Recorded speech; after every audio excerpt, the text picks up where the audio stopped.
अत्यंत प्राचीन समय की बात है।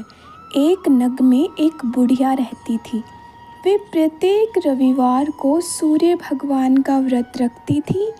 उसका नियम था कि वह ब्रह्म मुहूर्त में उठकर शौच स्नान आदि से निर्वृत होकर पड़ोसिन की गाय के गोबर से घर को लीप, जो तुम्हारी सभी कामनाओं को पूर्ति करेगी, क्योंकि मेरा व्रत भक्तों के सभी संकटों और अभावों को दूर करके रिद्धि देता है। प्रातः उठते ही वृद्धा ने अपने आंगन में एक सुंदर गाय और बछड़ा देखा। वह उस गाय बछड़े की बड़ी प्यार से सेवा करने लगी।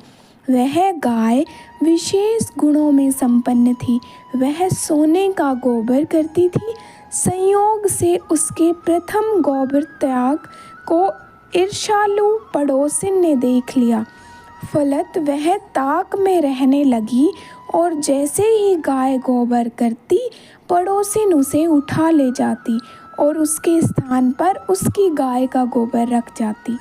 सूर्य भगवान ने वृद्धा की रक्षा करने का एक उपाय निकाला। शाम के समय बड़ी जोर की आंधी चली। वृद्धा को गाय घर में बांधकर सोना पड़ा। सुबह उठने पर गाय के नीचे सोने का गोबर देखा तो उसे उसकी विशेषता का ज्ञान हुआ। अब वह शाम को गाय का गोबर में घी बांधने लगी।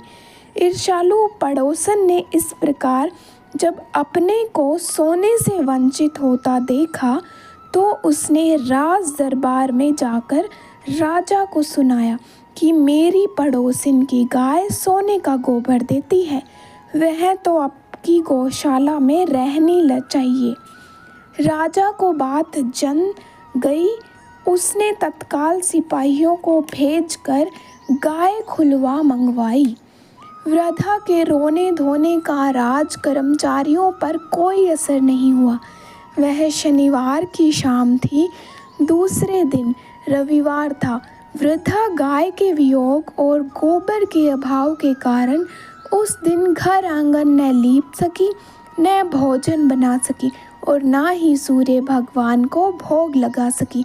दयालु भगवान को वृद्धा पर दया आई। उन्होंने राजा की गौशाला को गोबर से ही ऐसा भरा कि राजा की नाक में दम आ गया और उन्होंने राजा को स्वप्न में आदेश दिया, या तो प्रातः होते ही वृद्धा की गाय उसके पास भिजवा दे, अन्यथा तुझको और तेरे राज्य को नष्ट कर दूंगा।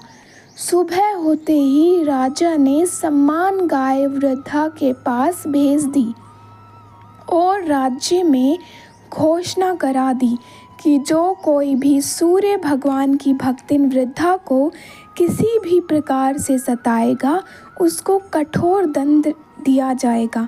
दूसरे आदेश में उसने प्रजा को प्रत्येक रविवार को सूर्य भगवान के व्रत रखने को कहा। व्रत के सुपरिणाम स्वरूप राजा और प्रजा की समस्त मनोकामना पूरी हुई और प्रजा तथा राजा आनंद के कारण भगवान की कृपा का बखान करते हुए दीर्घकाल तक सुखी और संतुष्ट होकर स्वर्गलोक को सिधार गए। उम्मीद है आप